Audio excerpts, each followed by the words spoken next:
दोस्तीसाठी काय पण आणि सदाभाऊ यांना भर सभेत अश्रू अनावर. आमदार गोपीचंद पडळकर यांच्यासाठी आमदार सदाभाऊ खोत यांच्याबद्दल बोलताना डोळ्यात अश्रू अनावर झाले. बाजूला गोपीचंद पडळकर, समोर हजारो प्रेक्षक होते. माझ्या शरीरात रक्ताचा थेंब बसेपर्यंत, अगदी शेवटच्या थेंबापर्यंत मी गोपीचंद पडळकर यांच्या समवेत असेन असे सांगत आमदार सदाभाऊ खोत यांच्या डोळ्यात अश्रू अनावर झाले. सांगली जिल्ह्यातील वाळवा तालुक्यातील वाटेगावमधील बिरोबा मंदिर सभामंडप उद्घाटन प्रसंगी ते बोलत होते. मी आणि गोपीचंद पडळकर सर्व जातीला घेऊन प्रस्थापितांच्या विरोधात आम्ही लढलो. विरोधकांना आमच्याबद्दल राग आहे कारण आम्ही त्यांच्या विरोधात लढलो, पण शेवटच्या क्षणापर्यंत आणि माझ्या शरीरात रक्ताचा थेंब बसेपर्यंत, शेवटच्या थेंबापर्यंत मी गोपीचंद पडळकर समवेत असेन असे सांगत आमदार सदाभाऊ खोत यांच्या डोळ्यात अश्रू अनावर झाले. गोपीचंद राग तिरस्कार काय त्याला एवढ्यासाठी आहे. गोसाव्याला बरोबर घेतोय, गुरुवाला बरोबर घेतोय, साऱ्याला घेतोय, माळ्याला घेतोय, खोताला घेतोय, जाधवाला घेतोय, चव्हाणला घेतोय, मोऱ्याला घेतोय, ते भंगारवाल्याला घेतोय. म्हणून यांना राग आहे आणि म्हणून हे गोपीचंद पडळकरच्या विरोधात आवाज उठवतात. काय लोकांना वाटतं गोपीचंद आक्रमक बोलतं. अरे आम्ही आक्रमक नाही बोललो तर हे आम्हाला निवदाला सुद्धा शिल्लक ठेवणार नाही. तो म्हणे सांगतो निवदाला सुद्धा आणि तुमचं कोण ऐकून घेणार बस.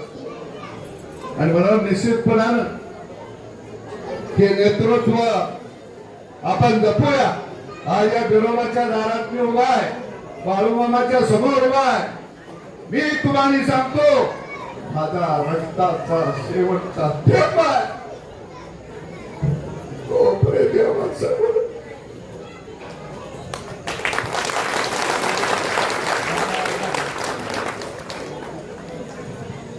सामान्य माणूस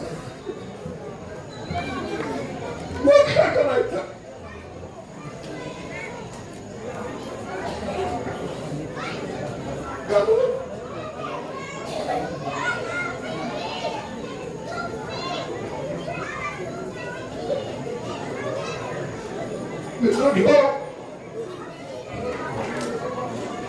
प्रस्थापितांच्या विरोधात,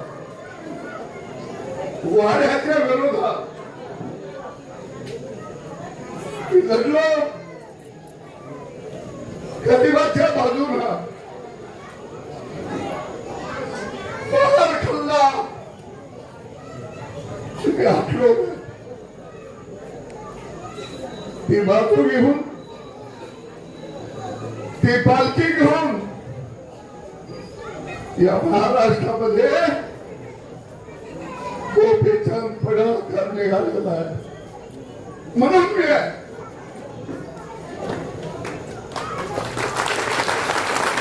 आपण सगळे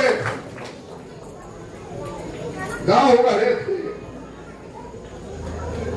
सामान्य माणसं आपण एक राहूया.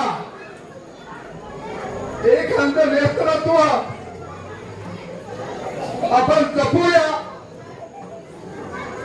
याची गरज आहे. या राज्याला गरज आहे.